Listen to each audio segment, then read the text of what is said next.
So per the Wu-Tang Clan, the Bible stands for basic instructions before leaving Earth. I'm ready.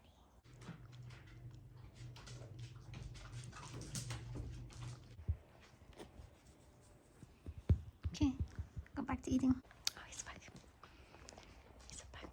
The Bible is a collection of sacred texts or scriptures in Judaism and Christianity.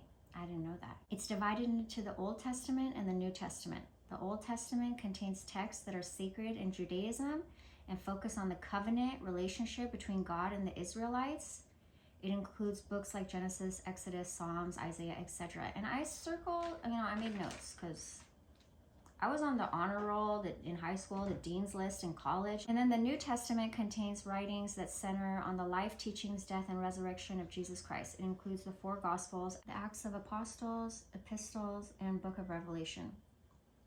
Different Christian denominations, and I put how many, and I looked it up, and I'll put that here. How many denominations are there? It's embarrassing. Different Christian denominations may have slightly different versions or arrangements of the books within the Bible, but the core content remains largely consistent. And I put thank God for that. For believers, it's considered a foundational religious, I underline that, foundational religious text that guides their faith and provides moral and spiritual guidance. I know some of you are gonna be like, against me using ChatGPT, but artificial intelligence can never be like anything like infinite intelligence, and the creation, any creation, can never be the creator. I feel like that's what everybody's trying to do, not just AI. But anyway, so don't worry about it. If you're worried about it, that means you are not tapped into infinite intelligence, and you're worried AI is gonna like steal your jobs or whatever, right?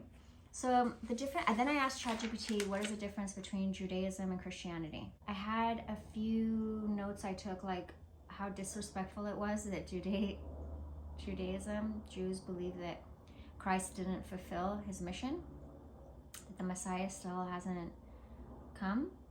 And then I was like, no wonder so many people have been telling me that the Old Testament and the New Testament are so different. Maybe Judaism, like that one was more violent, people say. The Old Testament was more violent, and then the New Testament with Jesus is more love and everything. And then I put Torah because I want to know what the difference is. Like, what is the Torah and the Eucharite? I didn't know what that, I know what the Torah is. No, I've looked it up and now I know it's the laws of the Jews. I don't know still. And then the 4th point, I was like, oh my God, Jesus is so cute. He gives everybody complete freedom, and look what has happened to the church because he gives so much freedom for them to do whatever they want. Someone commented on my humility, the video God's Plan, where I was talking about everybody's telling me to humble myself. And the definition of humility, after that comment, I looked it up because I don't really know why everybody, I do know why. Because I know God and Jesus would leave the 99 for the one. So the people I'm dealing with don't, like my mom says, there's no God. And like my friend Erica, she's embarrassed to pray and says that she does believe in God, but she won't tell anybody unless they're like me and are openly talking about how they love God.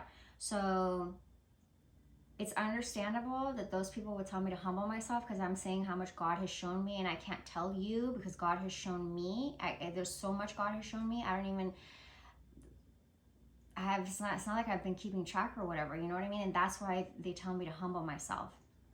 And then the comment that I got, I think I didn't really talk about it. So even that comment that I got doesn't really like make sense to what I was talking about because I really didn't go into it. But the definition of humility is a modest or low view of one's own importance. That's toxic, especially for us females, that we haven't even had a woman president in America, in the United States of America. I really don't want to get into it because we're gonna talk about the Bible. That's way more important than